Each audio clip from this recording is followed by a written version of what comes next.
Deputy Chief of Staff and Homeland Security Advisor Stephen Miller. All right, Mr. Miller, tell us about the progress of Operation Epic Fury.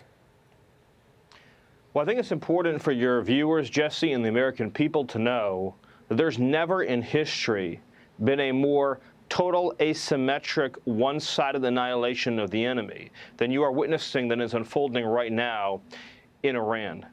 Iran has long been feared by all the nations of the Middle East. It's long been believed to be one of the great military powers of the region, and yet the United States, under President Trump's leadership, has annihilated their Navy, has annihilated their missile capabilities, has dealt devastating strikes to the IRGC and their command structure, has taken out, in collaboration and coordination with Israel, their nation's sinister leadership and command structure. It has been a complete wipeout of their capacity to unleash violence on the world. And we are in the process right now of degrading their entire military industrial base so that they cannot resume creating and building these weapons that not only could reach Europe, that not only can reach our military bases, but that someday could reach the mainland United States. So this has been, by every definition, an unprecedented military success against a regime that since 1979 has exported nothing but bloodshed and violence and claimed countless American lives.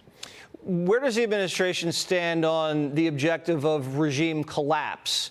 And are they satisfied with the current quote-unquote leadership, Ayatollah Jr.? I mean, we don't even really know if he's alive.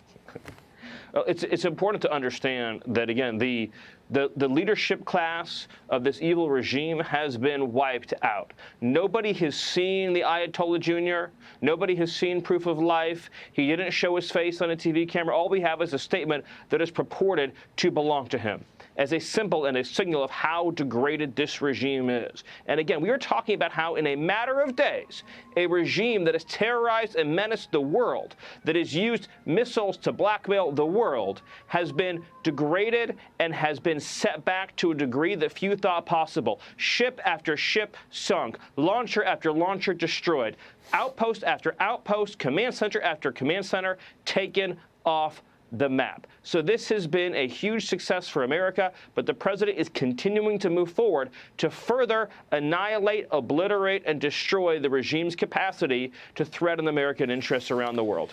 So when he sees the strait close and oil prices go to 100, what does the president feel about that? Like, what is his posture there?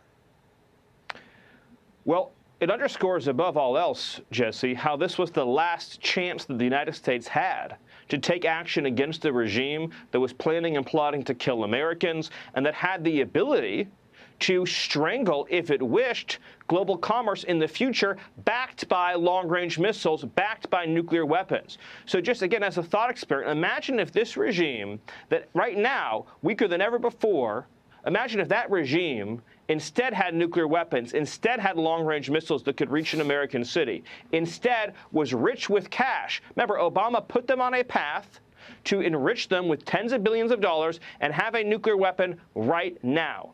A rich regime that controls commerce through the Strait of Hormuz and has nuclear weapons, has long-range weapons. Think about what a terror that would be to global commerce and to the world. So what instead you have is a dying regime, a decaying regime, a thrashing regime that is engaged in terrorism in the Strait of Hormuz. But let's be very clear. The United States, not Iran, has the staying power. Why? Iran produces 2% of the world's oil. America, under President Trump, is the #1 producer of oil and fossil fuel. More than Saudi Arabia, more than Russia, more than any other nation in the world, and now we're partnered with Venezuela. So the president is taking every action he can to lower prices. You mentioned, of course, unsanctioning oil that's at sea to get that into the market, continuing to push our own producers to drill and expand production as fast and as far as they can, providing regulatory relief, and you're going to see more and more in the days to come. Well, you asked earlier as well about the future of the regime, because I didn't want to leave that question hanging. The president's been clear on this point too, Jesse. The people of Iran have an opportunity, if they choose to take it, their last best chance to claim control of the future. But whatever choice they make, President Trump has been abundantly straightforward in saying the United States will pursue and achieve its military objective. All right. Makes sense to me. Mr. Miller, thank you as always. We appreciate it. Be sure to like and subscribe for all the Fox News latest on YouTube and catch full shows streaming now on Fox One.